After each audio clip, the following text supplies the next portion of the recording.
Hello दोस्तों, ये हमारा वीडियो है। वीडियो को आप ले सकते हैं, हमें कोई समस्या नहीं है। पछतावा है। लड़की ने फिर से रोना शुरू कर दिया। तुम्हें मरना होगा। हाँ, और हमें कौन मारेगा? तुम? रक्त ड्रैगन सम्राट ने हंसते हुए पूछा।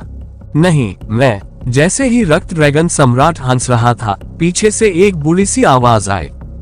रक्त ड्रैगन सम्राट ने पीछे मुड़कर देखा तो भौहें सिकोड़ ली। क्या वह उसके पीछे एक बुरे आदमी को खड़ा देख पाया? उसे पता भी नहीं चला कि वह आदमी कब उसके करीब आ गया, जो उसकी ताकत का सबूत था। इसके अलावा वह महिला के कबीले से भी था। ये स्पष्ट था कि वह मजबूत था। कुलपति, लड़की ने सम्मान में घुटनों के बल बैठते हुए कहा। मैं छोटी बच्ची, समझाने की कोई जरूरत नहीं है। मैं बाद में तुमसे सारी व्याख्याएं ले लूंगा, लेकिन पहले इन घुसपैठियों को नीचे लाने का समय आ गया है। मुझे लगता है कि मुझे उन्हें हमारे खेत में उनकी सही जगह दिखा देनी चाहिए। बूढ़े आदमी, तुम यहाँ बहुत घमंडी हो रहे हो। यहाँ तक कि तुमसे हजारों गुना ताकतवर लोग भी इस सम्राट से भीख मांगते हैं। तुम कौन होते हो इस सम्राट को उसकी जगह दिखाने वाले?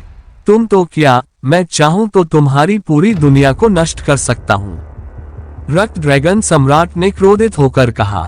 उसे यकीन ही नहीं हो रहा था कि कोई उस पर इस तरह से नजर रख रहा है।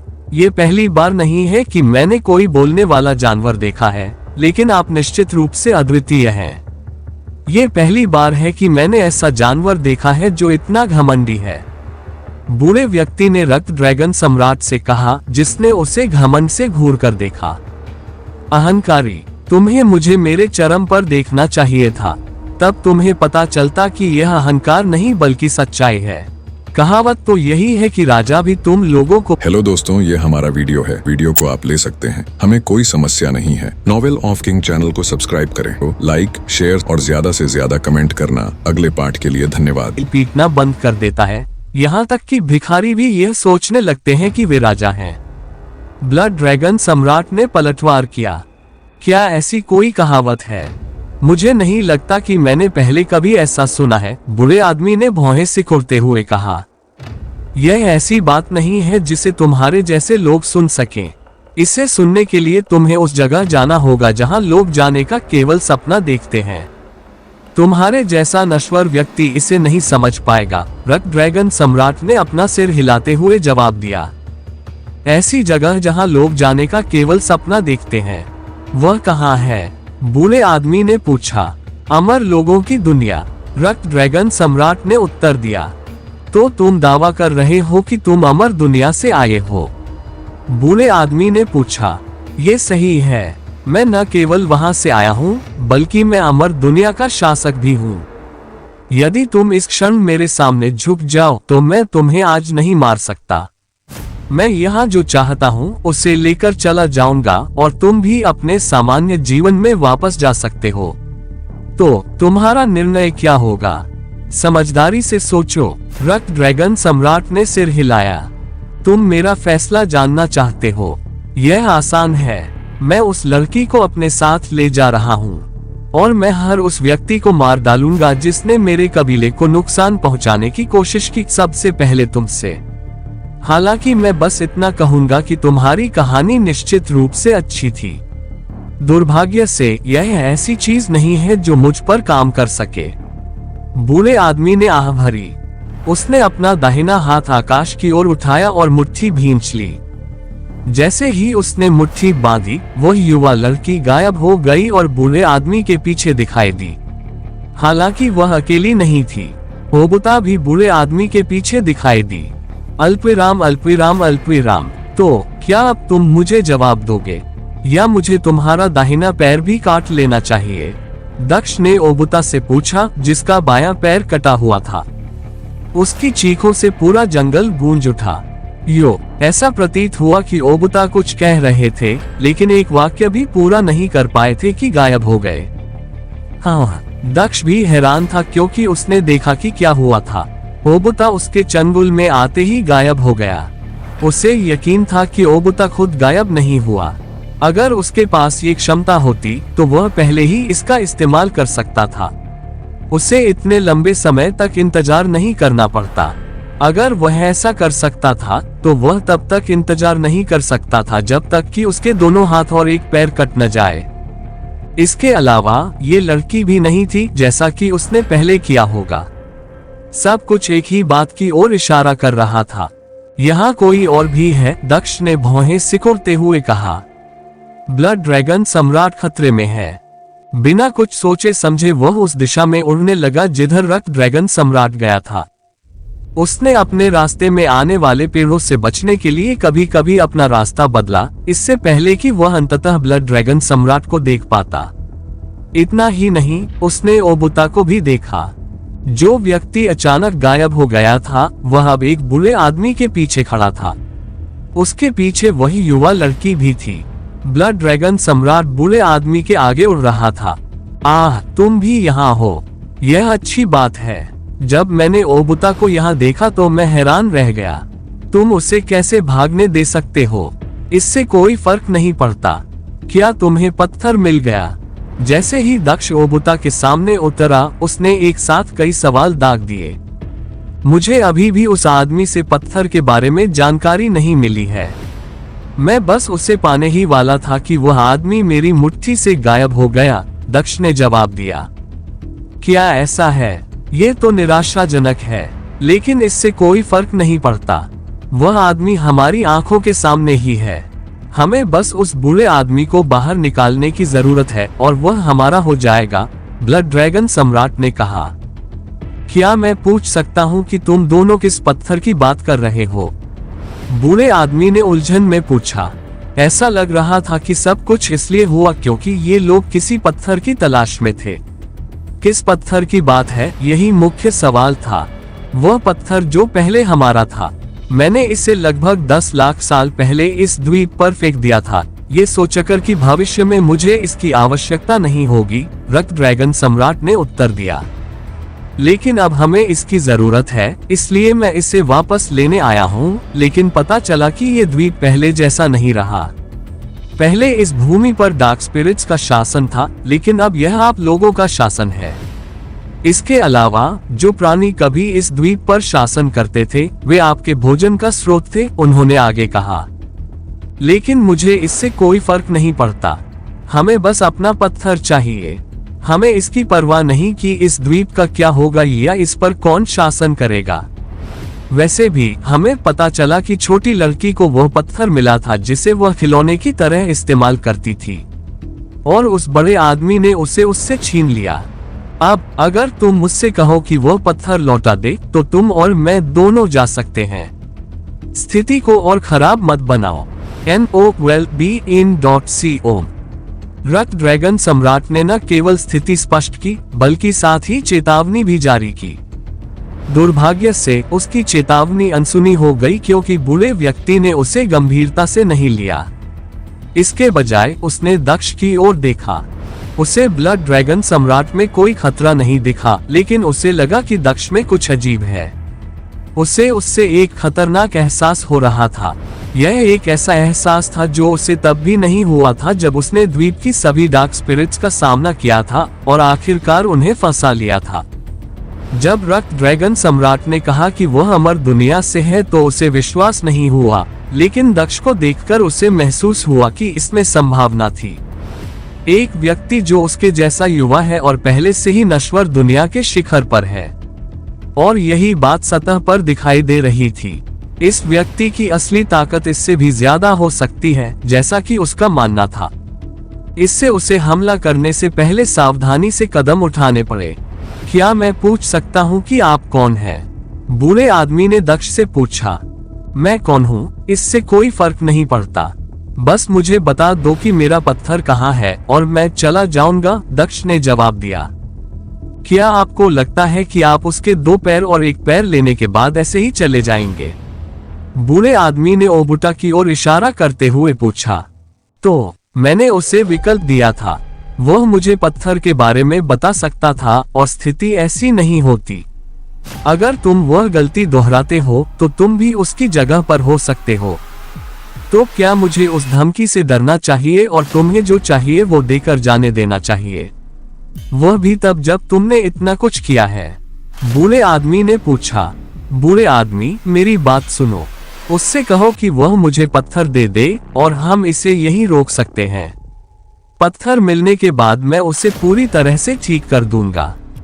ये घाव ऐसे नहीं है जिन्हें मैं ठीक नहीं कर सकता, दक्ष ने बूढ़े आदमी को याद दिलाया।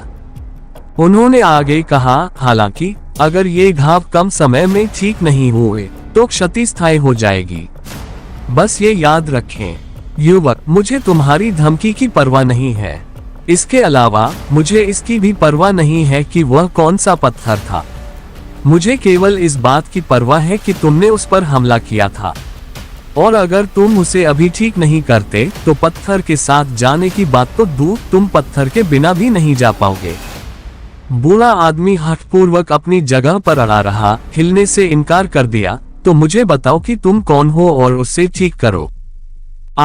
दक्ष आह भरने से खुद को रोक नहीं सका। ये बात करने की चीज बिल्कुल भी काम नहीं कर रही थी। तुम क्या कर रहे हो? बातें करना बंद करो और बूढ़े आदमी को मार डालो। हमारे पास यहाँ पूरा दिन नहीं है, ब्लड ड्रैगन सम्राट ने अधीर होते हुए दक्ष को याद दिलाया। यार, अब चुप हो जाओगे? तुम्हारे बड़े मुंह की वजह से ही हम इस झंझट में फंसे हैं। अगर तुमने सब कुछ उगलकर लड़की को भागने पर मजबूर न किया होता तो हमें बहुत पहले ही यह काम कर लेना चाहिए था। तो चुप हो जाओ, दक्ष ने उस आदमी को डांटा।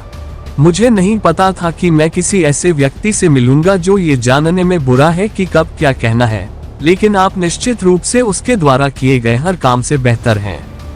जब वह ऐसी चीजें करता था तो कम से कम उसकी मानसिकता भोली थी, लेकिन आप पूरी तरह से अहंकार से भरे हुए हैं। तो अपनी अहंकारी प्रवृत्ति को काबू में करो, इससे पहले कि मैं किसी दिन खुद तुम्हें मार डालूं। अब तुम वह शक्तिशाली रक्त ड्रैगन सम्राट नहीं हो जिसने एक समय अमर दुनिया पर शासन किया था। इसलिए अपनी जगह पर रहो और मेरे लिए हालात को बदतर मत बनाओ।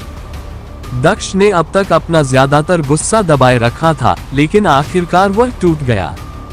फिर भी उसने ज्यादातर खुद पर काबू रखा और ब्लड ड्रैगन सम्राट को चोट नहीं पहुंचाई।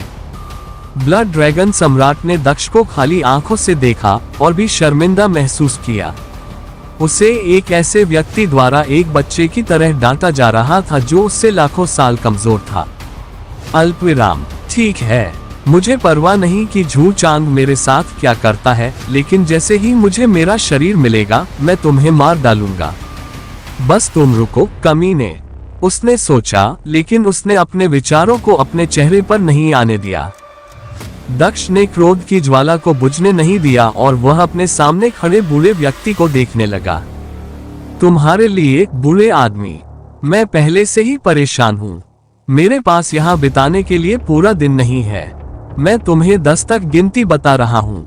या तो तुम मुझे पत्थर लाकर दो या मैं 11वें सेकंड में तुम पर हमला कर दूंगा। अब जब मैंने खुद से वादा कर लिया है तो मैं खुद की भी नहीं सुनूंगी। तुम्हारा समय अब शुरू होता है। हवाएं लगभग पूरी तरह से बंद हो चुकी थीं। तभी दक्ष ने अपनी राजा की तलवार की नोक जमीन पर रख दी और उसकी मूठ पकड़ ली। वह इंतजार करने लगा। उसी समय उसने गिनती शुरू कर दी। तो क्या तुम सचमुच मुझे इसके बारे में नहीं बताओगे? अल्पविराम, अल्पविराम, अल्पविराम। हम, ये तो बहुत सारे हैं। डार्क स्पिरिट्स, क्या ये थे? झू चांग ने बुदबुदाते हुए डार्क स्पिरिट्स को अपने से दूर जाते देखा। उसके अचानक आने से चौंक गया। कुछ डार्क स्पिरिट्स मानव जैसी थीं, जबकि अन्य विशुद्ध रूप से जानवर थीं। लेकिन अधिकांशतः वे मानव और सांप का मिश्रण थे, जिनका ऊपरी आधा भाग मानव जैसा तथा निचला आधा भाग सर्प जैसा था। उनका स्वरूप धुंधला था, एक काले जिलेटिनस मिश्रण की तरह जिसके चारों ओर एक काली धुंध घूमती रहती थी और वे जहां भी जाते थे उनके साथ चलती थी। वे बहुत विविधता में मौजूद थे। कुछ की बड़ी बड़ी आंखें थीं जो उनके आधे चेहरे पर फैली हुई थीं, कुछ के पास विशाल हाथ थे जो अपने दुश्मनों को कुचलने में सक्षम थे, कुछ की लंबी पूंछ थी। यहाँ तक कि 2 जोड़ी से ज्यादा हाथों वाली डार्क स्पिरिट्स भी थीं। वहाँ एक डार्क स्पिरिट थी जिसकी लंबी पूंछ थी और उसके ऊपरी शरीर पर लगभग 10 जोड़ी हाथ थे, जिससे झू चांद को उसकी चिड़चिड़ी शक्ल देखकर नाक भान सिकोड़नी पड़ी। आखिरकार ये सम्मित नहीं था। एक तरफ इसकी 3 भुजाएं थीं, लेकिन दूसरी तरफ इसकी 7 भुजाएं थीं। अल्पविराम, इसके सिर में 4 आंखें थीं, लेकिन उनमें से 2 एक दूसरे के बगल में लंबवत थीं, जबकि शेष 2 एक दूसरे के बगल में क्षैतिज थीं, और दोनों जोड़ी आंखें एक दूसरे के तिरछे स्थित थीं। इसके एक तरफ मुंह था, जिसमें लाल रंग की जीभ बाहर झांक रही थी, लेकिन ये भी सममित नहीं था। एक तरफ का मांस दूसरी तरफ से 2 गुना मोटा था। इसका हर पहलू सममित नहीं था, आंखों के लिए परेशानी भरा था। इसे देखते ही झू चांग ने अपना हाथ उसकी ओर बढ़ाया, अपनी तर्जनी उंगली की नोक पर लाल रंग का एक छोटा सा गोला बनाया और उसे आगे बढ़ाया। तुम पहले हो। तुम जैसे लोगों का मर जाना ही बेहतर है। NOWELLBEIN.CO। लाल रंग का वह छोटा सा गोला उसके अंगूठे के किनारे तक फैला हुआ था, अपने भीतर घूम रहा था तथा अपने केंद्र में एक भंवर बना रहा था। ये लावा का गोला था, जिसका तापमान बहुत ज्यादा था। इस तरह के हमले का सामना करने वाला कोई भी इंसान पिघल जाएगा और उसकी हड्डियां भी नहीं बचेंगी। जिस समय लावा का गोला उड़कर असम्मित डार्क स्पिरिट से टकराने वाला था, तभी दूसरा पक्ष हंसने लगा, जिससे उसकी जीभ से चिपचिपा पदार्थ बाहर निकल आया, जिससे झू चांग अनिच्छा से घृणा से सिहर उठा। घृणा की भावना ने उसके लक्ष्य को भटका दिया, जिससे छोटा लावा क्षेत्र एक अन्य डार्क स्पिरिट पर गिर गया, जिससे वह और उसके आसपास की दर्जनों डार्क स्पिरिटें आग की चपेट में आ गईं। घिनौना, घिनौना आदमी, बस मर जाओ, झू चांग ने कराहते हुए कहा जब उसने आश्चर्य से देखा कि विषम डार्क स्पिरिट गायब हो गई थी। उसके हमले में जो लोग मारे गए थे वे कुछ तुच्छ अंधेरी आत्माएं थीं। इसने तुरंत उसके मन में यह विचार उत्पन्न कर दिया कि यदि मेरी जगह कोई नश्वर होता तो वह असम्मित अंधकार में आत्मा द्वारा विचलित हो जाता। जब वे घृणा से उल्टी कर रहे होंगे तो दूसरी डार्क स्पिरिट्स उन्हें खा जाएंगी। मेरे लिए शुक्र है कि मेरे पास इस तरह के मानसिक हमले के खिलाफ उच्च प्रतिरोध है। ठीक है, चलो इसे धीरे धीरे शुरू करते हैं। ठीक है, झू चांग ने हंसते हुए कहा। अब वह उत्साहित हो गया। मैंने कभी नहीं सोचा था कि वे इतने दिलचस्प होंगे। लड़ाई हमेशा एक साधारण तलवार की लड़ाई से शुरू होती है, उन्होंने बुदबुदाते हुए कहा। एक ऊर्जा ब्लेड को संघनित किया, ये देखने के लिए कि यह सही है। इसे 2 बार घुमाया। इसके बाद वह एक कदम आगे बढ़ा और 10 मीटर आगे निकलकर एक डार्क स्पिरिट के सामने पहुंचा तथा उसे 2 टुकड़ों में काट दिया। डार्क स्पिरिट आधा कट गया था, लेकिन अभी मरा नहीं था। इसके बजाय उसने पलटवार किया, एक काली आभा का गोला संघनित किया और उसे उसके पेट में घुसा दिया ताकि उसे छेद सके। दुर्भाग्यवश उसका हमला उसे खरोंच तक नहीं सका, बल्कि उसके कपड़ों पर ही रुक गया।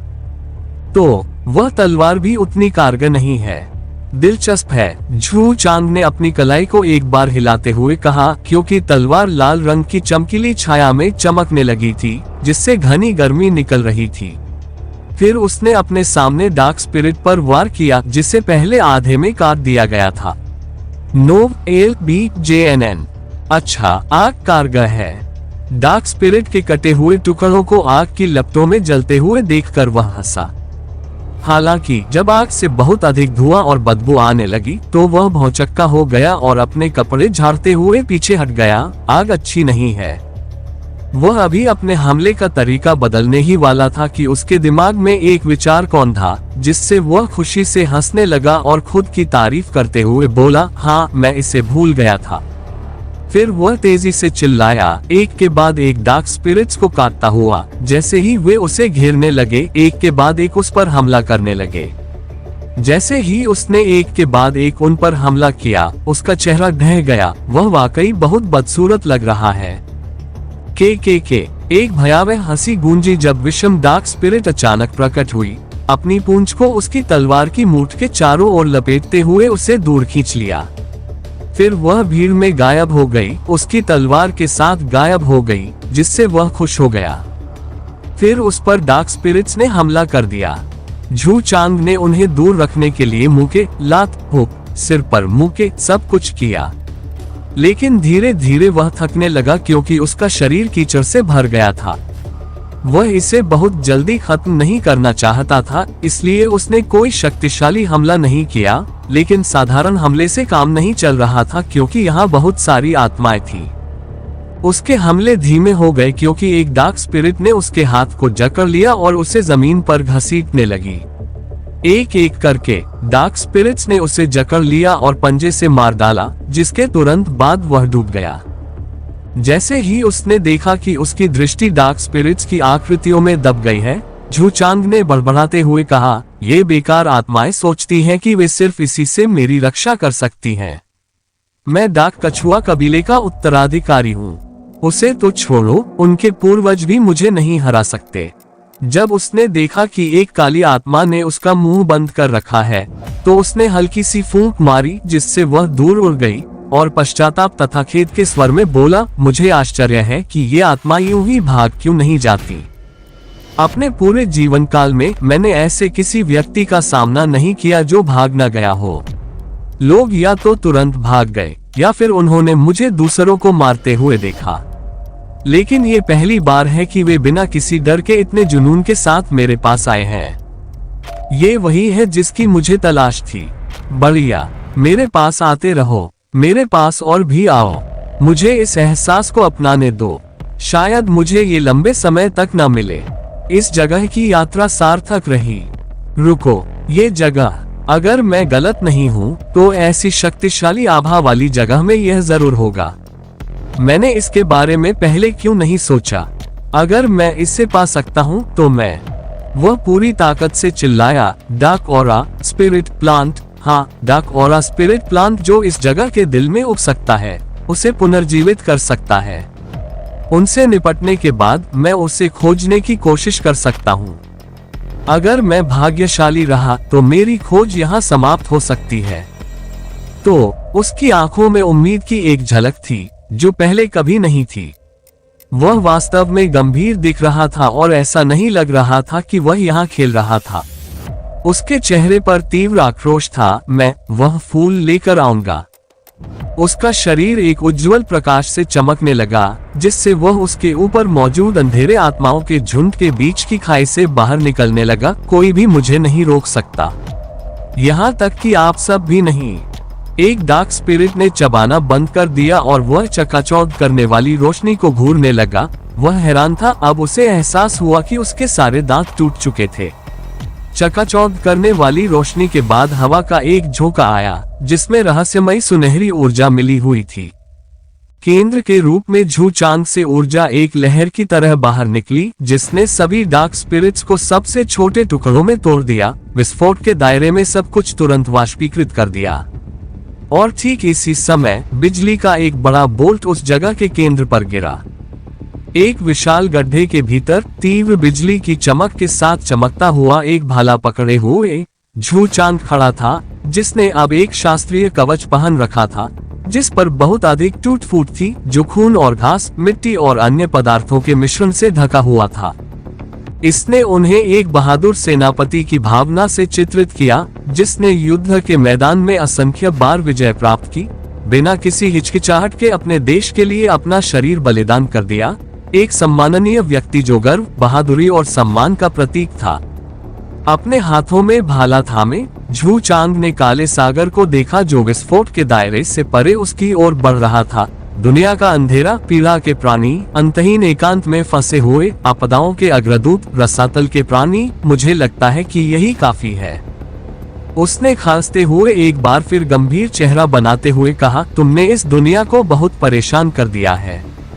मैं झू चांद, शक्तिशाली काले कछुए कबीले का उत्तराधिकारी, अब अपना फरमान सुनाता हूँ। तुम्हें आज अभी यहीं आराम दिया जाएगा। बिजली की चमक के साथ उसका शरीर हवा में लगभग मुड़ने लगा, क्योंकि उसकी गति बहुत तेज थी। पागल गति का उपयोग करते हुए झू चांद ने एक डार्क स्पिरिट की छाती में भाला घुसा दिया, जिसके बाद एक बिजली का बोल्ट उसके भाले के पीछे उतरा और ब्लेड से बाहर निकल गया, जिससे सामने के 5 अन्य डार्क स्पिरिट्स को चोट लगी। जैसे ही उनके जले हुए शरीर जमीन पर गिरे, झू चांद ने अपना भाला एक बार घुमाया, जिससे दबी हुई डार्क स्पिरिट भागती हुई भीड़ में गिर गई और दर्जनों डार्क स्पिरिट गिर गईं। आओ, अपना अंत स्वीकार करो, उसने अपना भाला उठाया जिसकी नोक आसमान की ओर थी और आसमान में बिजली का एक बोल्ट छोड़ा। फिर उसने उसे दोनों हाथों से पकड़ लिया, आगे की ओर इशारा करते हुए एक मुद्रा में प्रवेश किया जैसे उसका पूरा शरीर बिजली के एक बोल्ट में बदल गया हो। झू चांग झुक गया और नीचे की ओर झुकते हुए उसने अपने पैरों को सीमा तक फैलाया जिससे उसके पैर जमीन में और भी गहरे धंस गए। उसके आसपास की हवा कांपने लगी क्योंकि वह अस्थिर हो गई थी। शुरुआत में 2 बार चिंगारी निकली। कुछ ही सेकंड में बिजली की गड़गड़ाहट के साथ यह एक समुद्र में बदल गया। हवा ने उसके चारों ओर एक भंवर बना दिया। भाले की नोक के चारों ओर संघनित होकर उसके अंदर एकत्रित हो रही जबरदस्त शक्ति को प्रदर्शित किया। वीर कला, वह जोर से बोला और आगे की ओर झुकते हुए जब तक कि उसका अगला पैर जमीन पर सीधा नहीं हो गया। उसने इतनी ताकत से पैर पटका कि एक बड़ा गड्ढा बन गया और उसकी आकृति गायब हो गई। उसकी आवाज गड़गड़ाहट की तरह गूंजी, विजय का आक्रमण। एक पल के लिए उस जगह पर कुछ भी नहीं बदला सिवाय उसके गायब होने के। मार्चिंग डार्क स्पिरिट्स आगे बढ़ते रहे, उस जगह की ओर बढ़ते रहे जहां वह अब तक खड़ा था। NOWELLBEIN.CO। लेकिन एक सेकंड बाद अचानक बदलाव हुआ। डार्क स्पिरिट्स जो एक दिशा से भागते हुए एक बड़े क्षेत्र को कवर कर रहे थे, अचानक रुक गए क्योंकि उनके शरीर के चारों ओर बिजली की हल्की चमक उठी। अचानक उनके नीचे की जमीन गायब हो गई, जैसे कि नीचे कोई खाई खोदी गई हो। जमीन के ऊपर की डार्क स्पिरिट्स गायब हो गईं। खाई की चौड़ाई कुछ 100 मीटर और लंबाई दर्जनों किलोमीटर तक फैली हुई थी और खाई के अंत में काले गू का एक बड़ा तालाब था जो संभवतः हमले में मारे गए असंख्य डार्क स्पिरिट्स का परिणाम था। कुछ सेकंड बाद झू चांग खाई के अंत में दिखाई दिया। उसके चेहरे पर शांति का भाव था। उसने पूरे आसपास का निरीक्षण किया लेकिन उसे एक भी डार्क स्पिरिट नहीं मिली। ऐसा लग रहा था जैसे वे सभी अब गायब हो गए हैं। भाले को मजबूती से पकड़े हुए उसने उसे ध्यान से देखा। उसे भाले पर एक दरार दिखी, लेकिन ये कोई नई बात नहीं थी। ये दरार सिर्फ छोटी सी थी और यह कुछ ऐसी थी जो भाले पर बहुत पहले से ही लगी हुई थी। आह खरोंच, यह मुझे अच्छे पुराने दिनों की याद दिलाता है। मुझे नफरत है कि मैं उस दिन उस व्हाइट टाइगर ब्रेड से हार गया था। एक दिन मैं उसे उसी भाले से हरा दूंगा। वो हर बार भाग्यशाली नहीं होगा। बात करते करते उसे 100 साल पहले सफेद कछुए के वारिस के साथ हुई लड़ाई याद आ गई। दुर्भाग्य से वह लड़ाई में हार गया था। उसी समय फीनिक्स राजकुमारी को ड्रैगन कबीले के वारिस ने हरा दिया था। अंततः व्हाइट टाइगर वारिस और हेवनली ड्रैगन कबीले के वारिस के बीच लड़ाई हुई। हालांकि उनकी लड़ाई का कोई नतीजा नहीं निकला क्योंकि दिन खत्म हो चुका था और लड़ाई रोकनी पड़ी। वह आखिरी बार था जब उन्होंने स्वर्गीय वारिस टूर्नामेंट में लड़ाई लड़ी थी। यह एक ऐसा टूर्नामेंट था जो हर 100 साल में होता था जिसमें स्वर्गीय कबीले के उत्तराधिकारी अपनी सर्वोच्चता दिखाने के लिए लड़ते थे। यह मुझे याद दिलाता है 100 साल जल्द ही खत्म होने वाले हैं। यह मेरे प्रवेश का समय होगा। मैं नश्वर दुनिया में अपने जीवन का आनंद नहीं ले सकता क्योंकि मुझे अपनी महिमा वापस जीतनी है जो मैंने पिछली बार खो दी थी। मुझे उस समय के करीब वापस जाना होगा, उसने आह भरते हुए कहा। लेकिन इससे कोई फर्क नहीं पड़ता। जीतने के बाद मैं शायद फिर से भाग सकता हूँ। बूढ़ा आदमी तब भी मुझे नहीं रोक पाएगा। यार, मैं दक्ष को भी अपने साथ ले जा सकता हूँ। उसे भी कुछ नया देखने को मिलेगा। यह मजेदार होगा। झू चांग ने भविष्य के बारे में कई विचार सोचने शुरू कर दिए, जिनमें से कुछ में दक्ष भी शामिल था। वो उसे स्वर्गीय क्षेत्र में ले जाना चाहता था ताकि वो उसे जीतते हुए देख सके।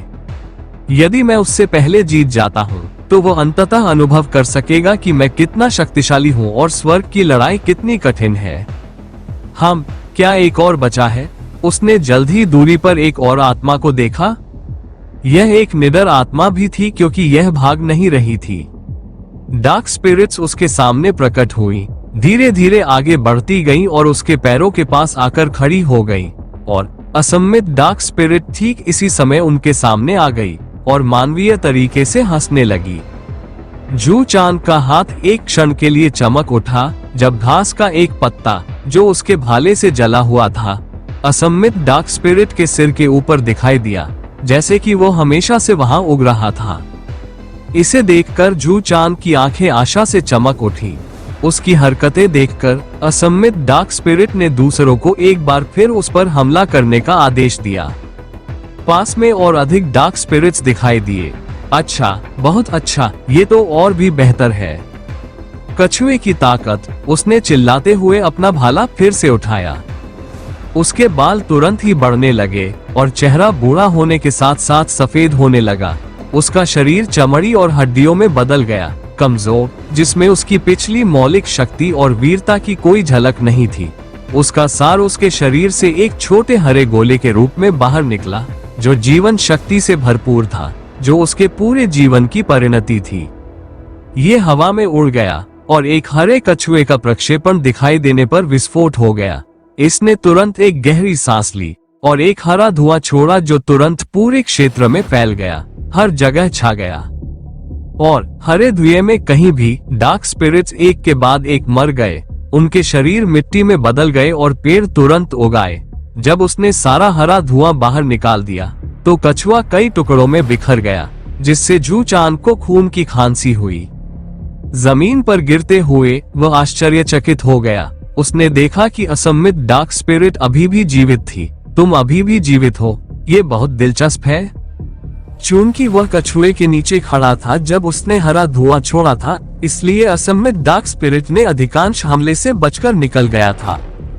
हरे धुएं का केवल एक छोटा सा हिस्सा उसके शरीर पर गिरा, लेकिन जब क्षेत्र में मौजूद सभी डार्क स्पिरिट्स को मार दिया गया तो बचा हुआ हरा धुआं आखिरी डार्क स्पिरिट की ओर बढ़ गया, जो कि असम्मित थी, और उसके शरीर में घुस गया।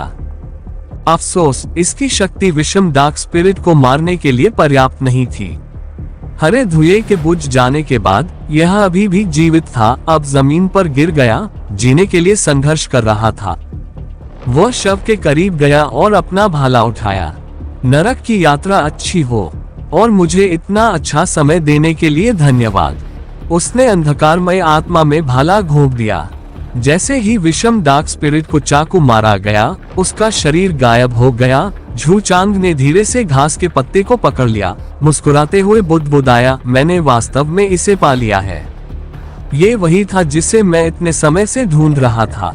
यह है उत्तम। हंसते हुए वह चौंककर उठ खड़ा हुआ। उसका रूप बदल गया, वह पहले जैसी स्थिति में लौट आया। घास के पत्ते को एक तरफ फेंकते हुए वह हंसा और चारों ओर देखने लगा। ऐसा लगता है कि सभी डार्क स्पिरिट्स मर चुकी हैं। फिर उन्होंने निराशा में मुंह बनाते हुए कहा, काश वे और होते। मुझे आश्चर्य है कि क्या मुझे उनके साथ थोड़ा नरमी से पेश आना चाहिए था। शायद मैं इसका अधिक आनंद ले पाता। ये वास्तव में निराशाजनक है। मुझे आश्चर्य है कि क्या मैं ऐसा कुछ और पा सकता हूँ। उन्होंने बुदबुदाया, लेकिन अचानक एक निश्चित दिशा में देखते हुए उनके चेहरे पर एक शिकन दिखाई दी।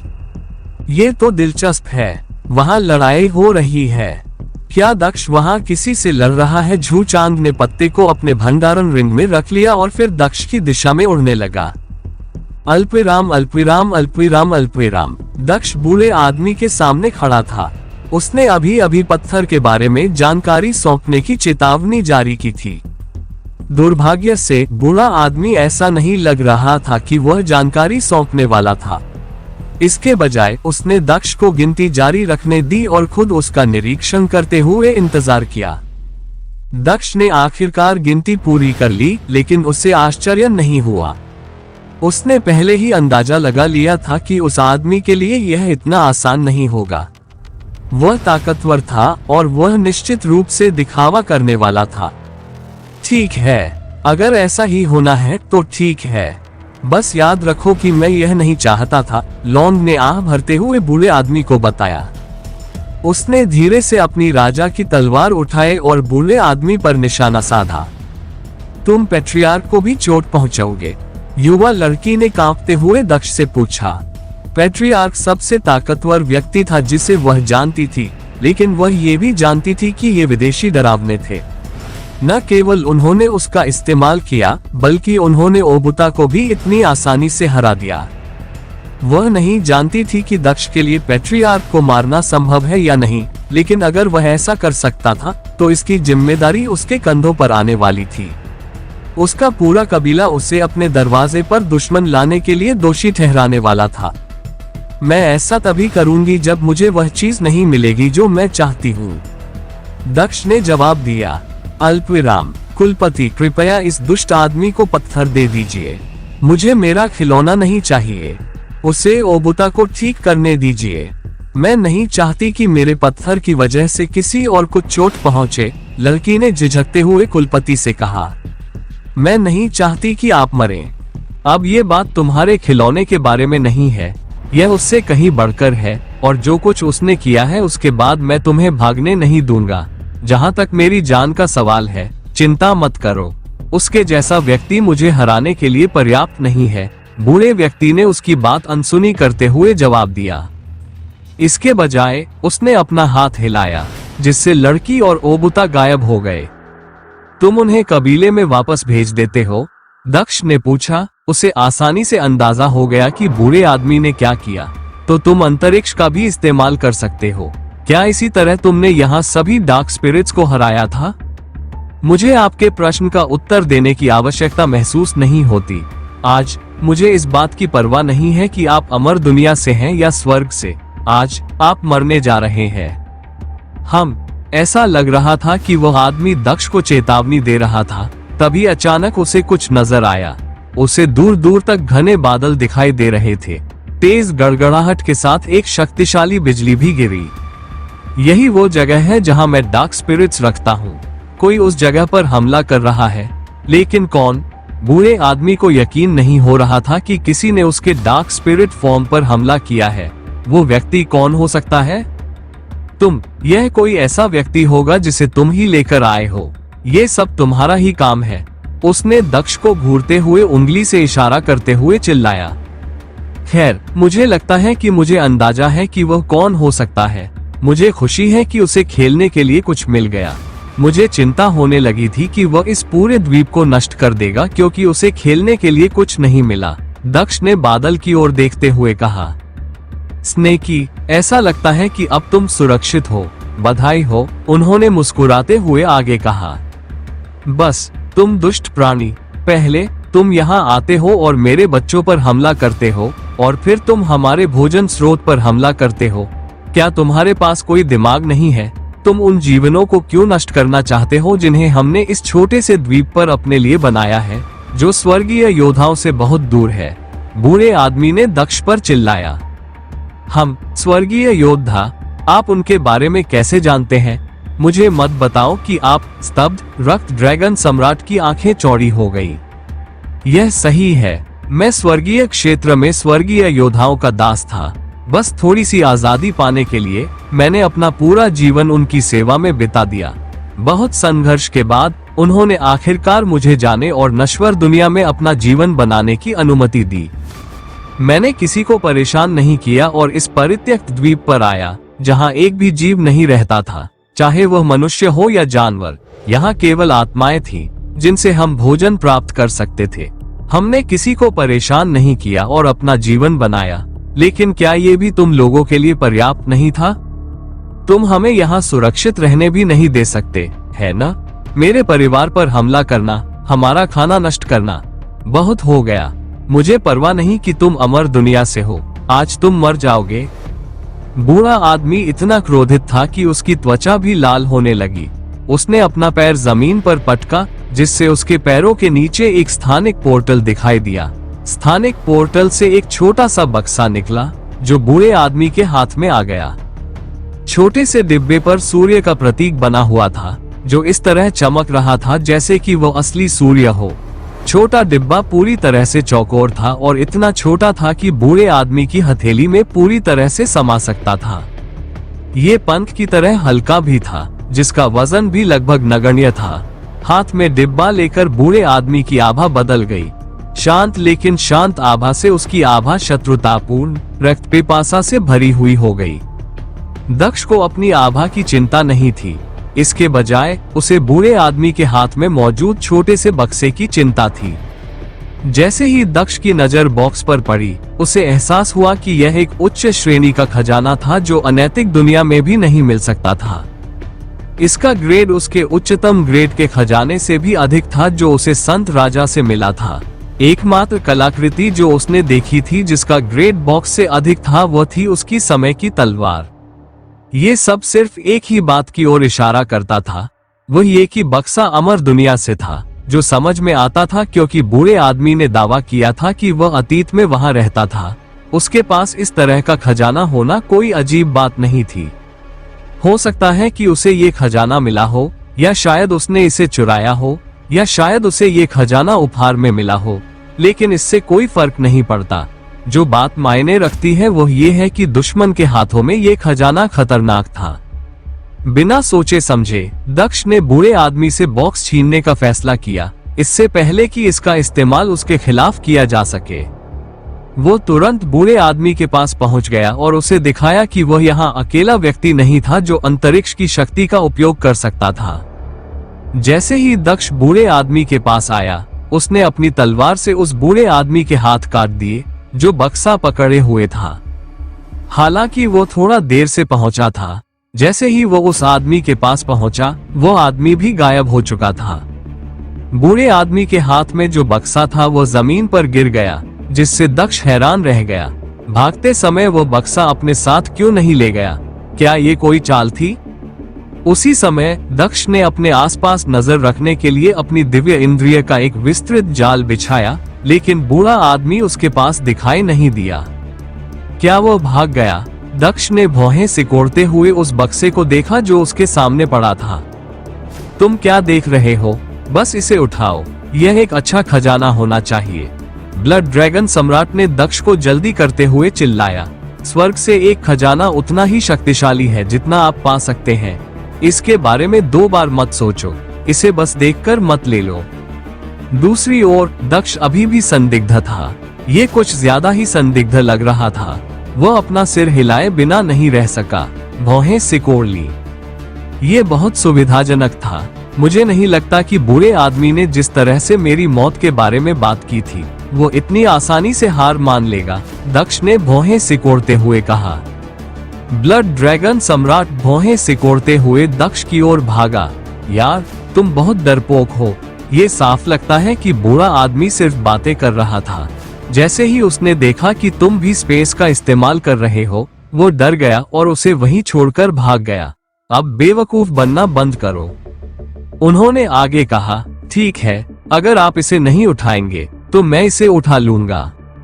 रुको, नहीं, दक्ष चिल्लाया, लेकिन बहुत देर हो चुकी थी। जब तक उसने उसे रोकने की कोशिश की, तब तक ब्लड ड्रैगन सम्राट ने बॉक्स को छू लिया था। क्या? रक्त ड्रैगन सम्राट चिल्लाया, पीछे मुड़ते हुए। क्या तुमने सच में सोचा था कि मेरे छूने से यह फट जाएगा? इस तरह का एक शक्तिशाली खजाना इतना उथला नहीं हो सकता। अब जब मैंने साबित कर दिया है कि यह खतरनाक नहीं है, तो इसे उठा लो। दक्ष अभी भी पूरी तरह से आश्वस्त नहीं था। ये बहुत अजीब था, लेकिन ये भी सच था कि कुछ भी नहीं हुआ। यहाँ तक कि ब्लड ड्रैगन सम्राट ने भी इसे छुआ नहीं। क्या मैं वाकई बहुत ज्यादा सोच रहा हूँ? लेकिन वो बूढ़ा आदमी कहाँ गया? भौहें सिकोड़ते हुए दक्ष ने इधर उधर देखा, लेकिन वह बूढ़ा आदमी नहीं ढूंढ पाया। ऐसा लग रहा था जैसे वह गायब हो गया हो। ठीक है, मैं जांच करूंगा। अंततः उन्होंने अपनी प्राचीन अंगूठी में रखा छोटा सा बक्सा भी रखने का निर्णय लिया। उसने एक कदम आगे बढ़कर छोटे बक्से को छुआ। हालांकि जैसे ही उसने उसे उठाया, वो गायब हो गया। क्या? रक्त ड्रैगन सम्राट का मुंह खुला का खुला रह गया जब उसने देखा कि क्या हुआ था। वो कहाँ गया? मुझे मत बताओ कि यह वास्तव में एक जाल था और मैंने चीजों को गड़बड़ कर दिया। जबकि रक्त ड्रैगन सम्राट सोच रहा था कि बॉक्स का रहस्य क्या था और दक्ष कहाँ गया। उसका मुंह और भी बड़ा हो गया क्योंकि उसे एहसास हुआ कि एक और भी बड़ी समस्या उसका इंतजार कर रही थी। बूढ़े ने अपने वारिसों को वापस कबीले में भेज दिया था और उन्होंने कबीले में सभी को इस हमले के बारे में बता दिया था। कबीले के लोग बड़ी संख्या में बाहर आ गए थे। इसके अलावा अधिकांश एल्डर स्पेस का भी उपयोग कर सकते थे। इससे पहले कि रक्त ड्रैगन सम्राट को पता चले कि वह किस मुसीबत में है, उसे एहसास हुआ कि वह चारों ओर से घिरा हुआ है। मुझे उसे बॉक्स छूने के लिए मजबूर करना पड़ा। उसे तो छोड़िए, अब तो मैं भी मुसीबत में हूँ, ब्लड ड्रैगन सम्राट ने बड़बड़ाते हुए कहा। दक्ष को बॉक्स छूने के लिए मजबूर करने पर उसे पछतावा हो रहा था। क्या तुम्हें कुछ और कहना है? इसीलिए हम कहते हैं कि लालच बुरी चीज है। अब ये लालच तुम्हारे दोस्त को जीवन भर सड़ने पर मजबूर कर देगा। दूसरी ओर तुम्हें छोटे छोटे टुकड़ों में काटकर खा लिया जाएगा। इसके लिए तुम सिर्फ खुद को ही दोषी ठहरा सकते हो। आसमान से एक शक्तिशाली आवाज आई, जिसमें मजाक करने का भाव था। रक्त ड्रैगन सम्राट ने ऊपर देखा और आसमान में बूढ़े आदमी को देखा। तुमने दक्ष के साथ क्या किया? वह कहाँ है? ठीक है, जैसा कि मैंने कहा, वह ऐसी जगह पर है जहां वह अपना बाकी जीवन बिताएगा, बूढ़े आदमी ने जवाब दिया। ठीक है, कम से कम उसके पास एक जीवन तो होगा। दूसरी ओर आपके पास तो वह भी नहीं होगा। उन्होंने आगे कहा, मैंने पहले ही आपकी ताकत को महसूस कर लिया था। एकमात्र व्यक्ति जो खतरनाक था, वो व्यक्ति था जिसके पीछे आप छुपे थे। दूसरी ओर आप दयनीय रूप से कमजोर हैं। क्या ऐसा है? ठीक है, सिर्फ इसलिए कि सम्राट कमजोर है, चींटियां सोचती हैं कि वे उसके सिर पर नाच सकती हैं। भले ही मेरे पास मेरा शरीर नहीं है, मैं इस तरह नहीं गिरने वाला हूँ। कोई बात नहीं, मैं तुम्हें बाहर निकालूंगा। मुझे इसके लिए उसकी जरूरत नहीं है, ब्लड ड्रैगन सम्राट ने गर्व से घोषणा की, क्योंकि वो बड़ा होने लगा था। उसे नहीं पता था कि दक्ष कहाँ है, लेकिन उसे पता था कि वो उस पर निर्भर नहीं रह सकता। चूंकि बूढ़ा आदमी इतने आत्मविश्वास से बात कर रहा था, इसलिए ये स्पष्ट था कि वह नहीं आ रहा था। NOLBJN.C ओम। ब्लड ड्रैगन सम्राट जानता था कि वो दक्ष पर निर्भर नहीं रह सकता। इसके बजाय उसे खुद ही सब कुछ संभालना होगा, और उसके पास एक तरकीब थी। वो इतना मूर्ख नहीं था कि इन सभी लोगों का अकेले सामना करे, लेकिन वह जानता था कि यहाँ एक और व्यक्ति है जो इस अवसर का लुत्फ उठाने वाला है।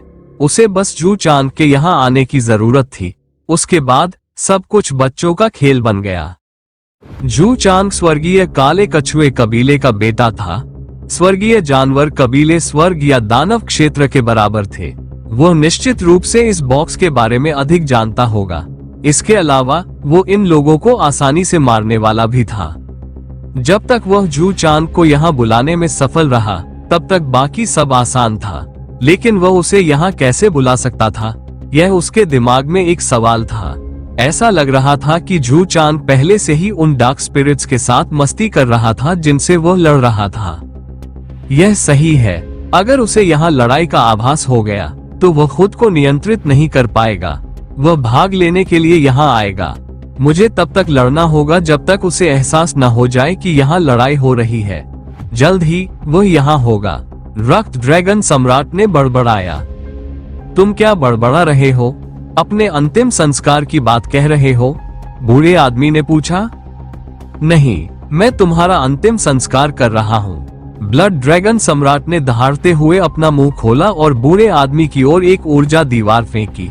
चूंकि वह लड़ने जा रहा था, इसलिए वह अपनी पूरी ताकत लगाने जा रहा था और इसे जितना संभव हो सके उतना जोरदार युद्ध बनाने जा रहा था। वह बूढ़े व्यक्ति पर हमला करने के अलावा और कुछ नहीं कर सका। उसने अपने चारों ओर खड़े कबीले के अन्य लोगों पर भी हमला कर दिया।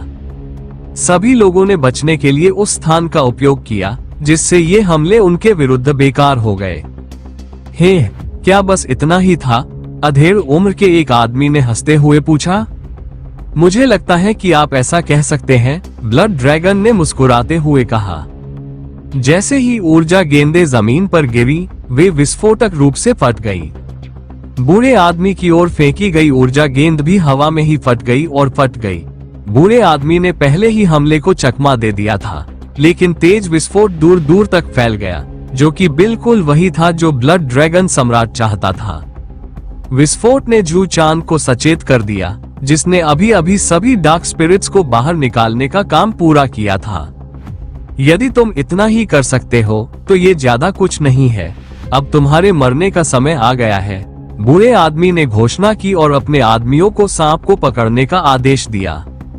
रक्त ड्रैगन सम्राट ने दुश्मनों से बचने की कोशिश की, कम से कम तब तक जब तक जू चांग यहाँ नहीं पहुँच गया। इस बीच वह लगातार हमला करता रहा और अधिक से अधिक विस्फोट करता रहा। दुर्भाग्य से कोई भी हमला लक्ष्य पर नहीं हुआ। इसके अलावा टेलीपोर्ट करने वाले दुश्मन और भी बड़ी परेशानी बन रहे थे, क्योंकि वह बच नहीं सकता था। चाहे वह जहां भी जाने की कोशिश करे, उसे दुश्मनों में से एक वहां दिखाई देता है। इस समय वो एक साधारण सांप के आकार का था, क्योंकि उसे मारना कठिन लक्ष्य था।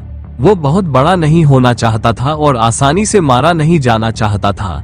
हालांकि छोटे आकार ने भी एक समस्या पैदा की, क्योंकि एक आदमी रक्त ड्रैगन सम्राट के ऊपर दिखाई दिया और उसे गर्दन से पकड़ लिया। चलो देखते हैं अब तुम कहां भागते हो, आदमी हंसते हुए बोला। उसने अपनी मुट्ठी भींचकर ब्लड ड्रैगन सम्राट का गला घोटना शुरू कर दिया। ब्लड ड्रैगन सम्राट भी पीछे नहीं रहा, उसने जवाबी हमला किया। वह जानता था कि इस पकड़ से बाहर निकलने का सिर्फ एक ही रास्ता है, क्योंकि वह टेलीपोर्ट नहीं कर सकता था। वह बड़ा होने लगा। जैसे जैसे ब्लड ड्रैगन सम्राट बड़ा होता गया, उसका शरीर न केवल लंबा होता गया बल्कि मोटा भी होता गया। जल्द ही उसकी गर्दन उस आदमी के सिर से भी ऊंची हो गई जिसने उसे पकड़ रखा था। जैसे जैसे वह बड़ा होता गया, कोई भी उसे पकड़ नहीं पाया। जल्द ही रक्त ड्रैगन सम्राट एक असली ड्रैगन जितना बड़ा हो गया। इसके अलावा वो उड़ते हुए दुश्मनों को भी झटकने में कामयाब रहा। मैम, उनके टेलीपोर्टेशन में गड़बड़ है। इस सांप के पास पहले से ही सीमित हमले थे, लेकिन वे भी काम नहीं कर सकते क्योंकि ये लोग हर जगह उछलते रहते हैं। रक्त ड्रैगन सम्राट ने दुश्मनों की ओर देखते हुए शाप दिया, जो अब लगभग 100 थे। वे हर जगह फैले हुए थे। कुछ लोग जमीन पर खड़े थे, जबकि कुछ हवा में उसे घेरे हुए थे।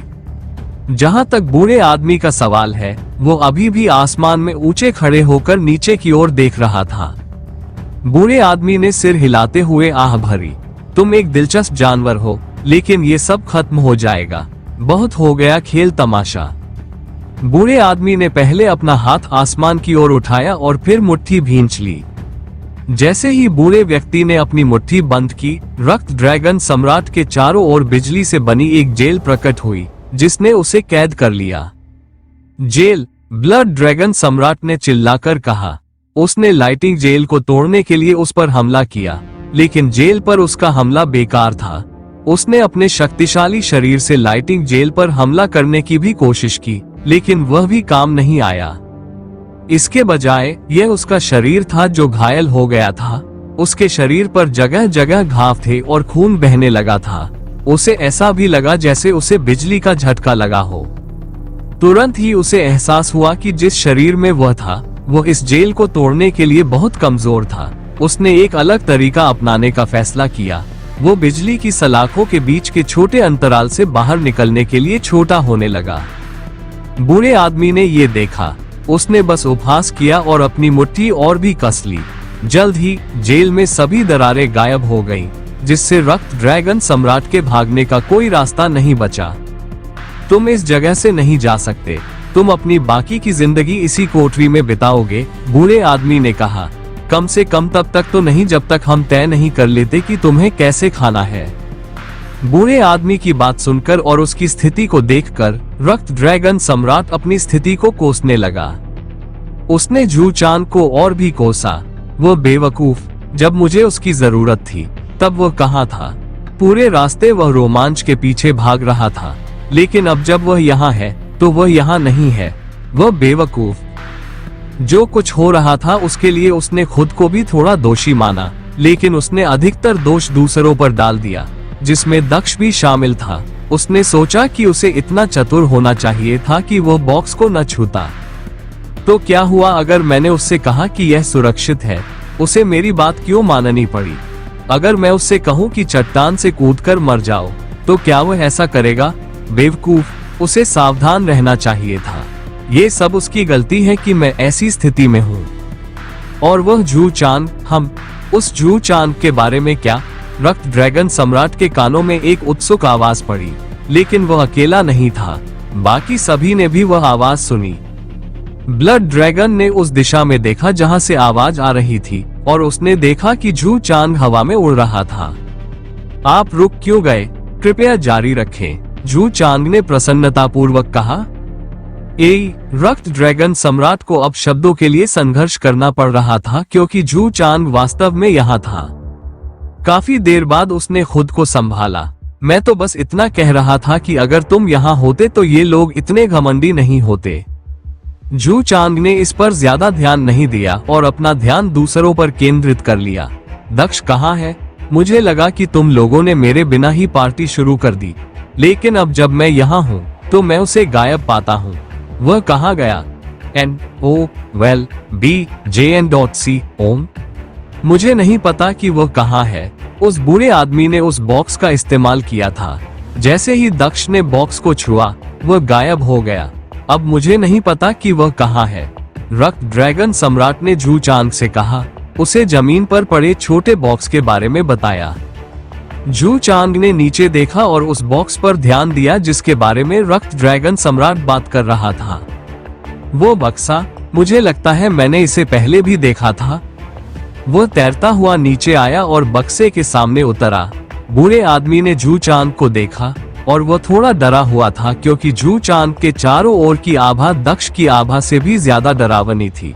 लेकिन वह भी नहीं जानता था कि जू चांग एक स्वर्गीय जानवर था, कोई इंसान नहीं।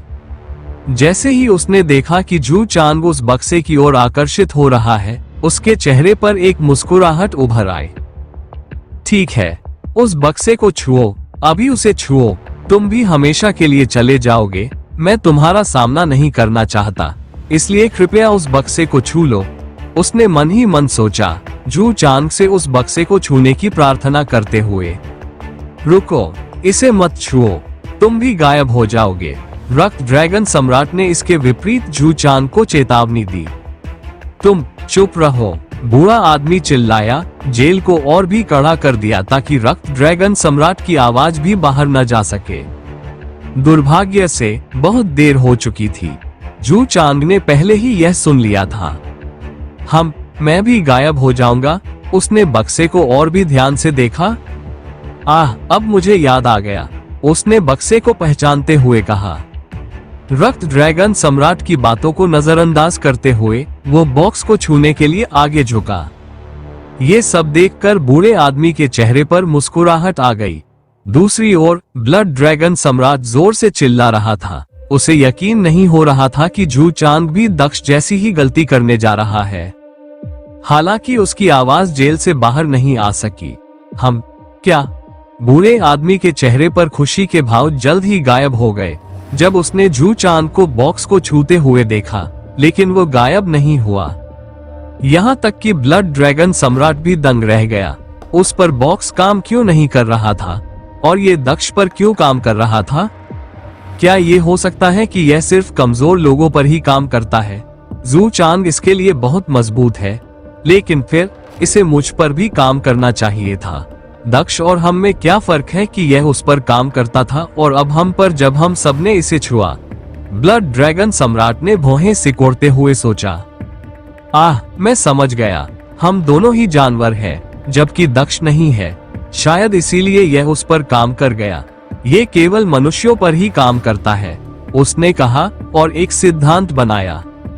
मुझे ये चीज अच्छी तरह याद है, स्वर्ग से आया एक बहुत ही सुंदर खिलौना। मुझे नहीं पता था कि यह यहाँ होगा। जू चांग ने बॉक्स को हाथ में लेते हुए कहा। तुम इंसान नहीं हो, है ना? बूढ़े आदमी ने जू चांग से भौहें सिकोड़ते हुए पूछा। मानव मैं उन कमजोरों में से एक क्यों बनूंगा? जू चांग ने आंखें घुमाते हुए कहा। क्या तुमने इस खिलौने का इस्तेमाल मेरे दोस्त पर किया था? यह सही है और अब वो कभी वापस नहीं आ सकेगा, बूढ़े आदमी ने कहा। मुझे पता है कि वह नहीं होगा, क्योंकि इस बॉक्स ने उसे उस जगह भेजा है। तुमने वास्तव में उसके साथ खिलवाड़ किया है ना? तुमने मेरे लिए भी काम बढ़ा दिया है। अब मुझे व्यक्तिगत रूप से उस जगह जाना होगा, जू चांग ने आह भरते हुए कहा। तुम्हें पता है कि यह कहाँ भेजा जाता है? बूढ़े आदमी ने चौंकते हुए पूछा। एक साधारण प्राणी इसके बारे में कैसे जान सकता है? ये स्वर्ग से आए एक कलाकृति थी।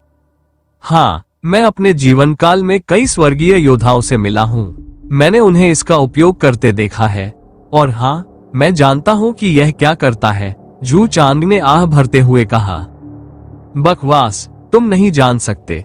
अगर जानते हो तो मुझे बताओ कि यह उन्हें कहाँ भेजता है। बूढ़ा आदमी दहाड़ा, उसे विश्वास नहीं हुआ। इस आदमी को ये जानने का कोई तरीका नहीं था जब तक कि वह स्वर्ग या किसी समान उच्च स्थान से न आया हो।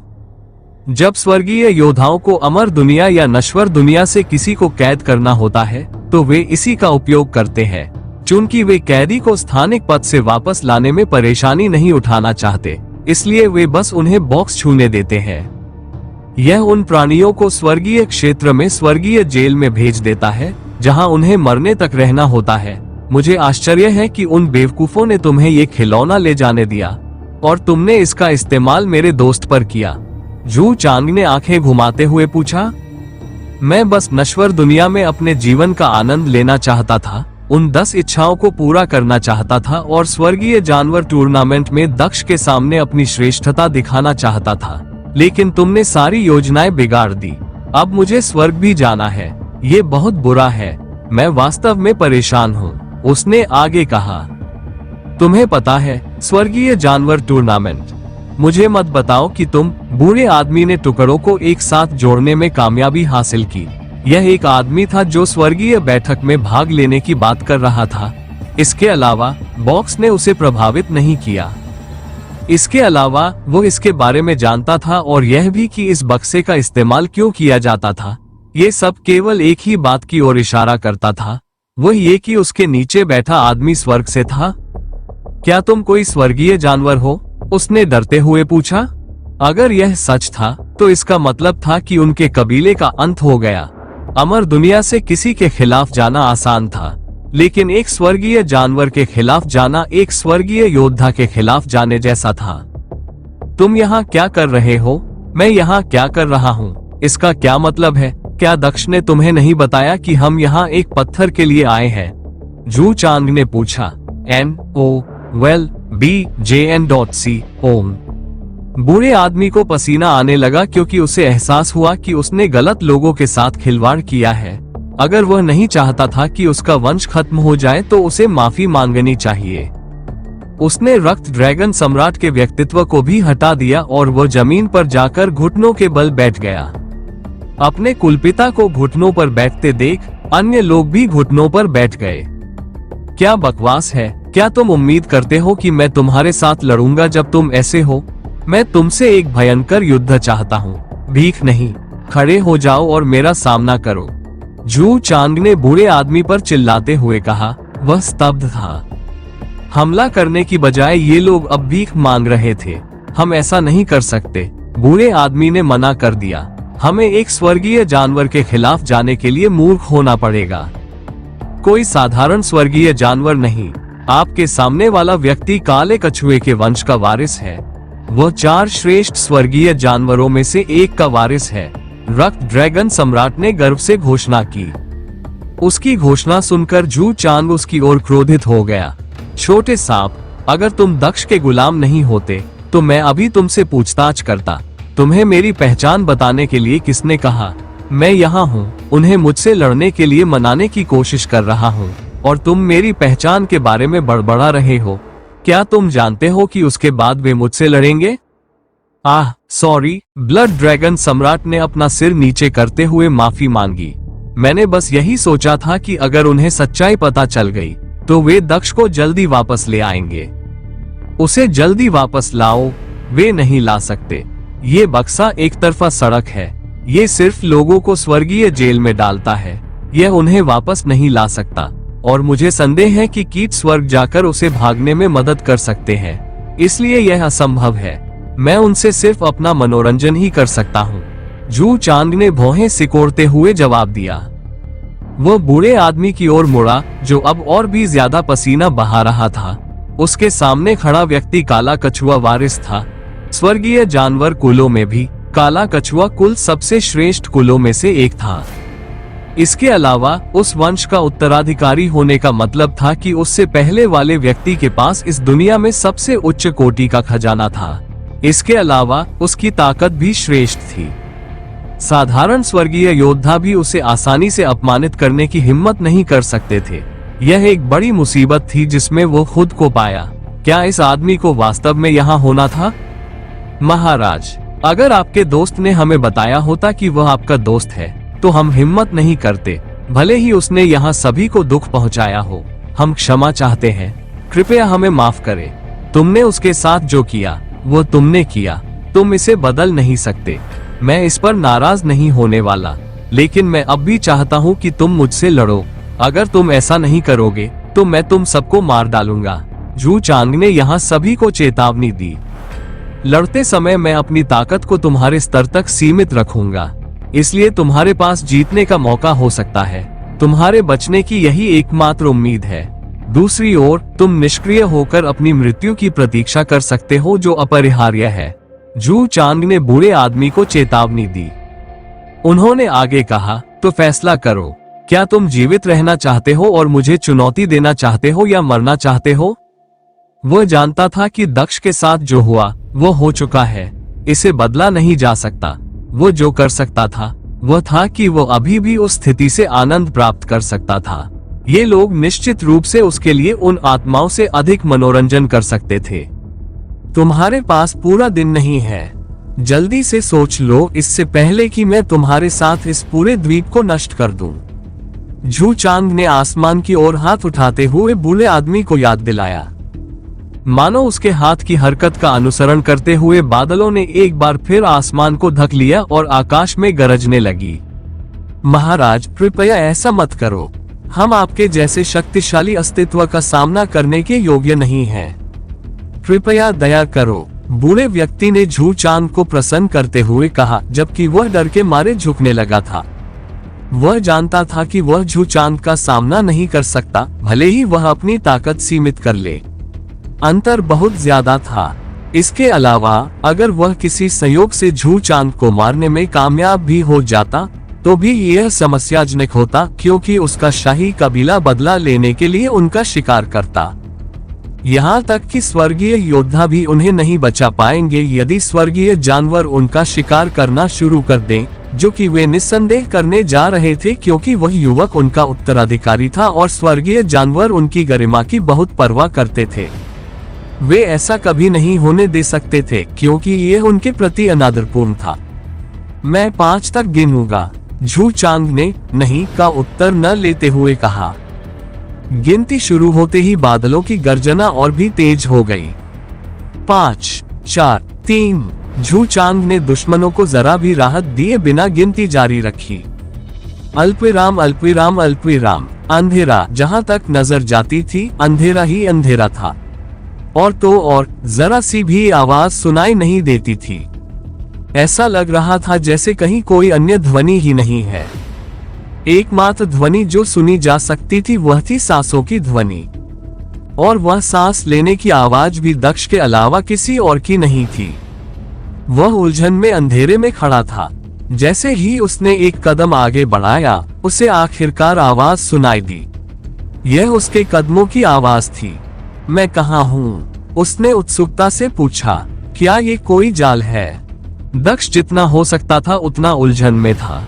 उसने बस बॉक्स को छुआ था, और अगली बात जो उसने जानी वो ये थी कि वो इस अंधेरे में था।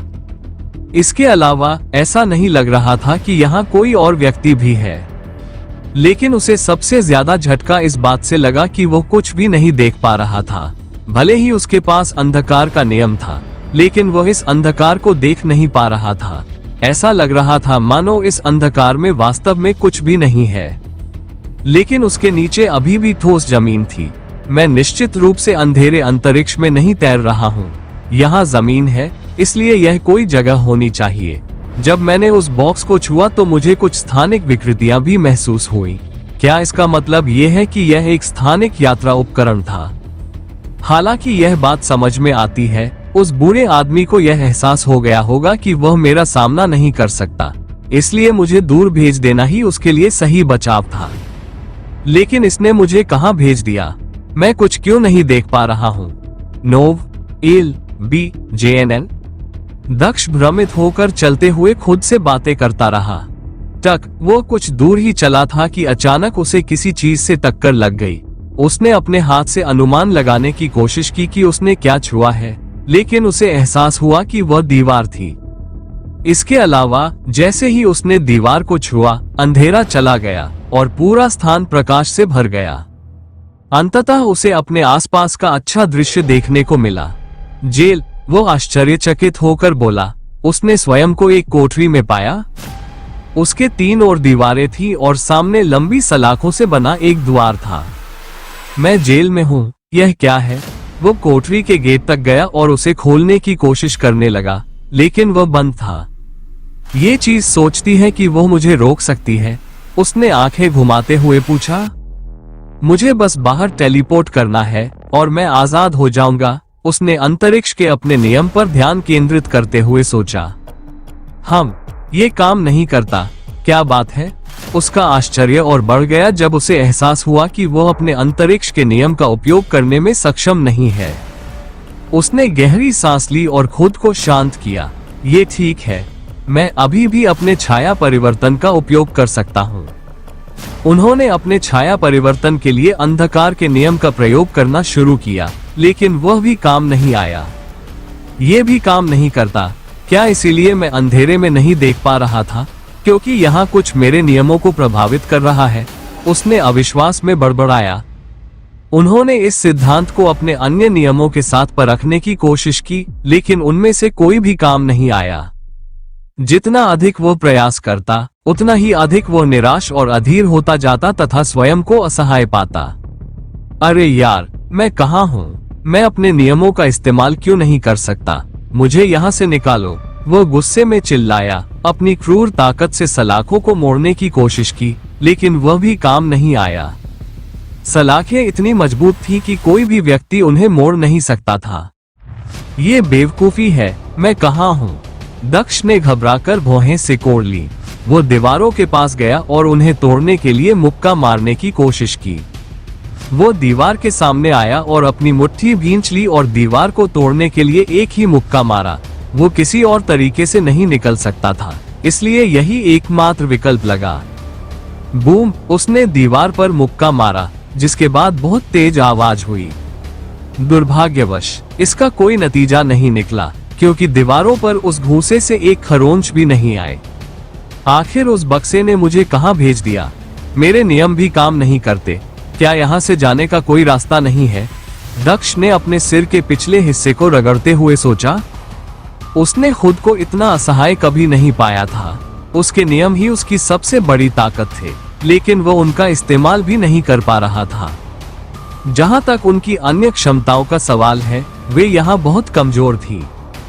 इसके अलावा उसने अपनी कुछ शक्तिशाली क्षमताओं को बनाने के लिए अपने नियमों को मिलाया था। अपने नियमों के बिना वो उनका उपयोग भी नहीं कर सकता था। यह सही है जुन, उसे पता होना चाहिए कि हम कहाँ हैं। वो सबसे अधिक जानकार व्यक्ति है जिसे मैं जानता हूँ।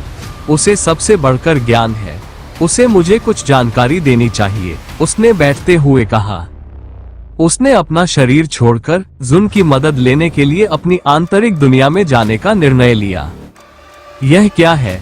मैं अपनी आंतरिक दुनिया तक भी नहीं पहुंच पा रहा हूं। ये तो सरासर बकवास है।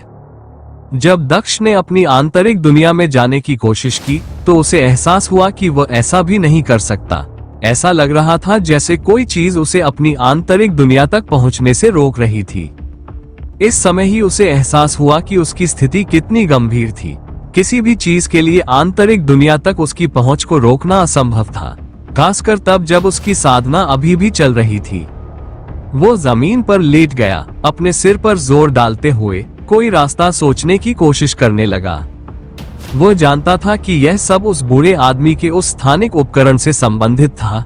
इसके अलावा वो उपकरण स्वर्ग का था। वो उपकरण मुझे कहां भेज सकता है? मुझे समझ नहीं आ रहा है। इस जगह की क्यूई भी बहुत खराब है। यह उस क्यूई से भी बहुत खराब है जो नश्वर दुनिया में थी। क्या मैं नश्वर दुनिया में से एक में हूँ? लेकिन ये जगह क्या हो सकती है और मैं इससे कैसे बाहर निकल सकता हूँ? उसने भौहें सिकोड़ते हुए कहा। ऐसा लगता है कि इसका केवल एक ही रास्ता है, उन्होंने आह भरते हुए कहा।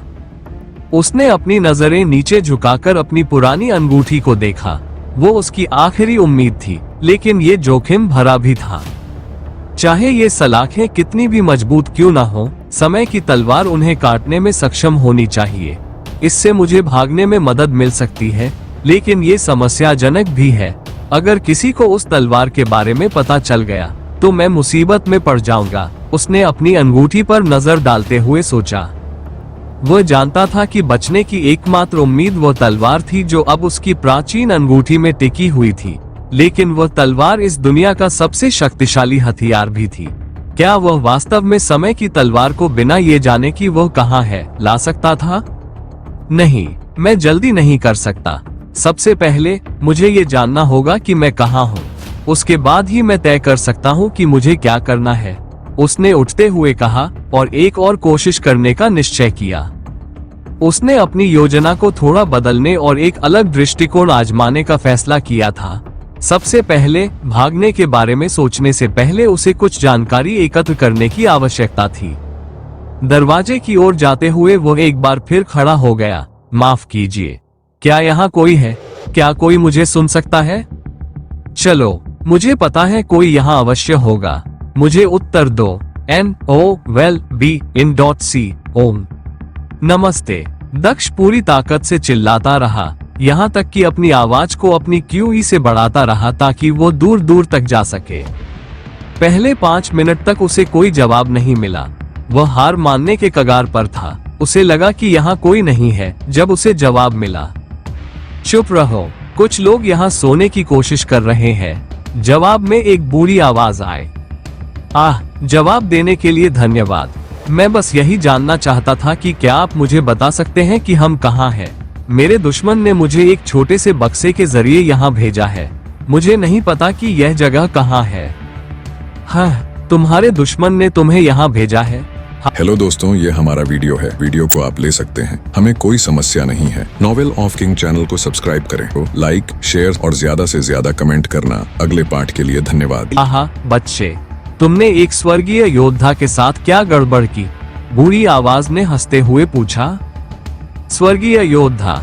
मैंने किसी भी स्वर्गीय योद्धा के साथ खिलवाड़ नहीं किया। मैं जानवरों की दुनिया में था, जहां मेरी मुलाकात एक अजीब कबीले से हुई जो वहां रह रहा था। संघर्ष के कारण उस कबीले के मालिक ने सुनहरा बक्सा बाहर निकाला और मैं यहाँ पहुँच गया, दक्ष ने जवाब दिया।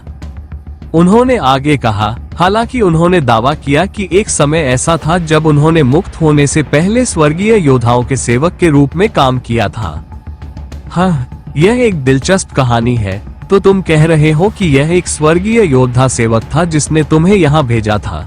इससे ये स्पष्ट हो जाता है कि तुम इस जगह के बारे में क्यों नहीं जानते थे।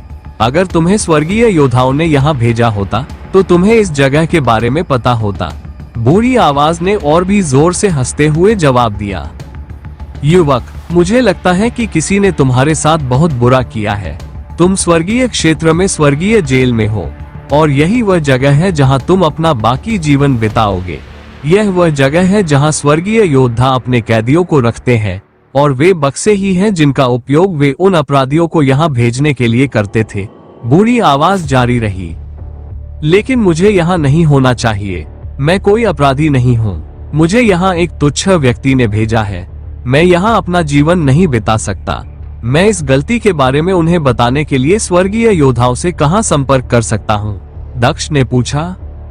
स्वर्गीय योद्धा सुबह आएंगे, लेकिन तब भी वे तुम्हें मुक्त नहीं करेंगे।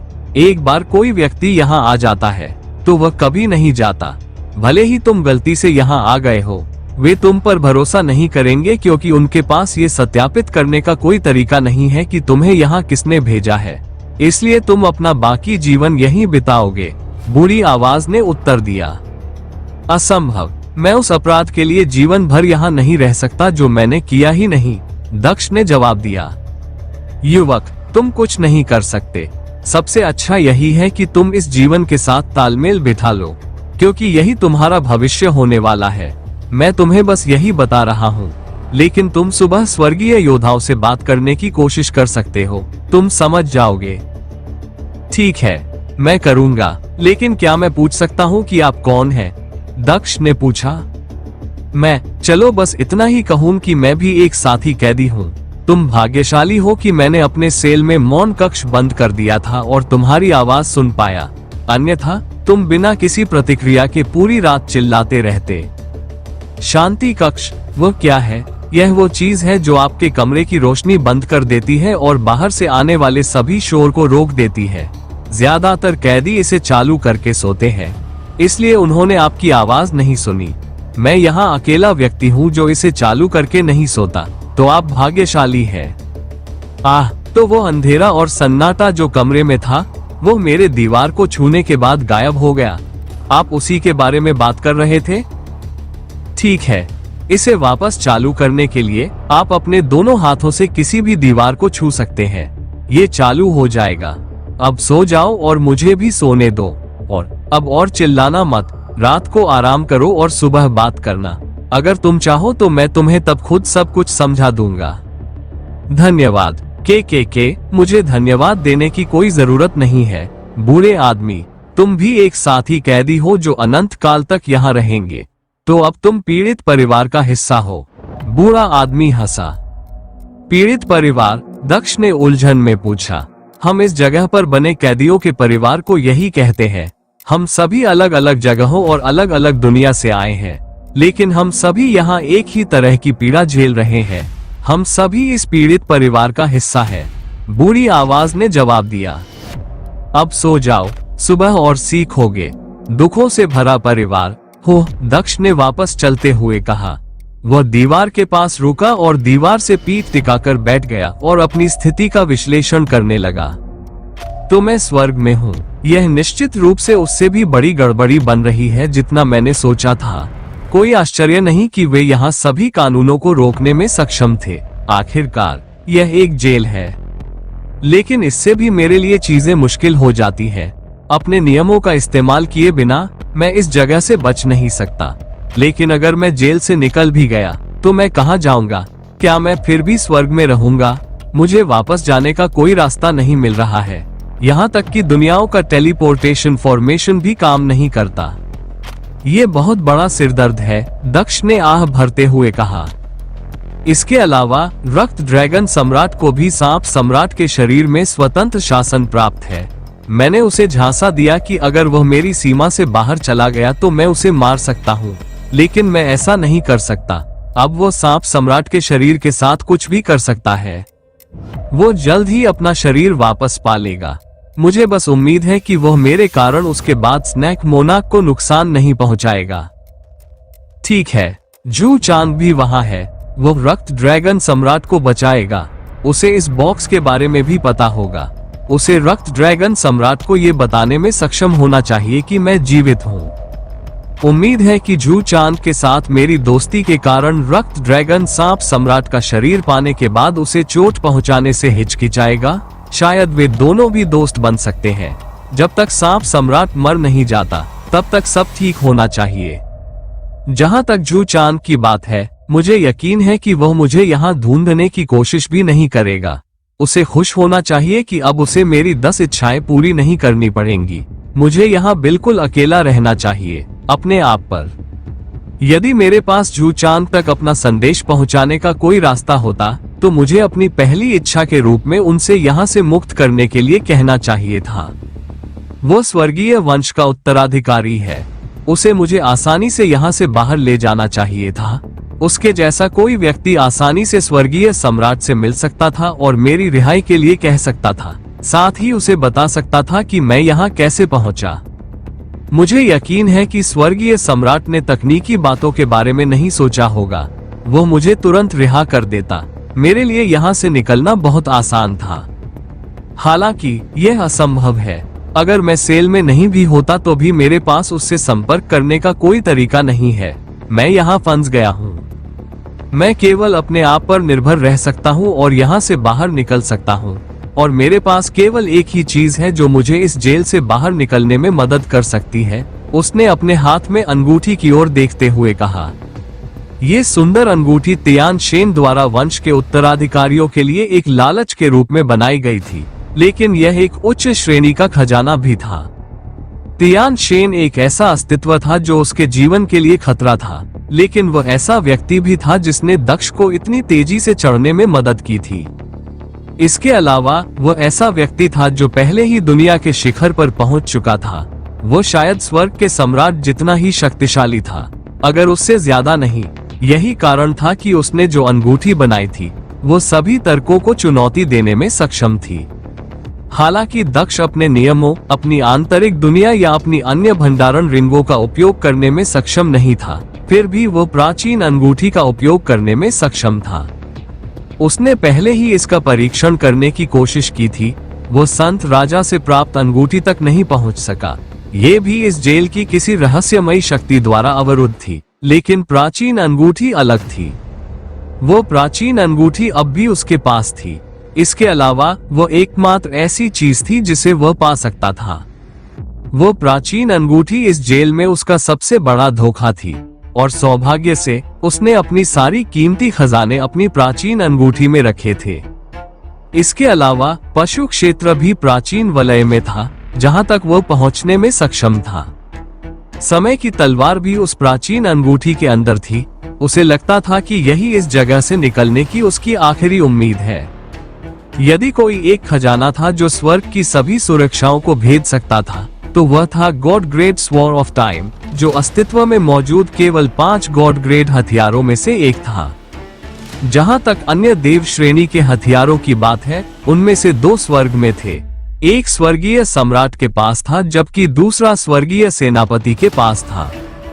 जहां तक तीसरे गॉड ग्रेड हथियार की बात है, वो दानव सम्राट के पास था, और चौथा गॉड ग्रेड हथियार अभी भी गायब था। और अंत में 5वां गॉड ग्रेड हथियार भी एक खोया हुआ हथियार था, जिसे अंततः दक्ष ने खोज लिया था। 5वें देव श्रेणी हथियार के मालिक के रूप में दक्ष के पास जेल की सलाखों को काटने और भागने की क्षमता थी, लेकिन वो हिचकिचा रहा था। भगवान के दर्जे के हथियार का लालच बहुत ज्यादा था। भले ही वो स्वर्ग में था, लोग उसके पीछे पड़ गए थे। इसके अलावा उसके पास इस समय स्वर्गीय योद्धाओं का सामना करने की ताकत नहीं थी। उसके पास अमर दुनिया के सम्राटों का सामना करने की भी ताकत नहीं थी। तलवार लेकर वह क्या कर सकता था? ऐसा कहा जाता है कि हथियार उतना ही शक्तिशाली होता है जितना कि उसे पकड़ने वाला व्यक्ति। अपनी शक्तिशाली उत्पत्ति के कारण समय की तलवार शक्तिशाली थी, लेकिन दक्ष उतनी शक्तिशाली नहीं थी। वो जानता था कि भले ही उसके हाथ में समय की तलवार हो, फिर भी वो आसानी से मारा जा सकता है। इसीलिए उसने समय की तलवार को अपने अंतिम उपाय के रूप में इस्तेमाल करने का फैसला किया। सबसे पहले वो एक विकल्प खोजने की कोशिश करने जा रहा था।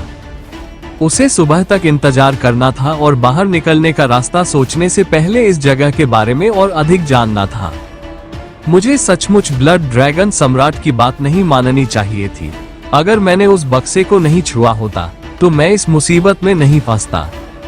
लेकिन मुझे अभी भी समझ नहीं आया, ऐसा क्यों है कि बॉक्स ने ब्लड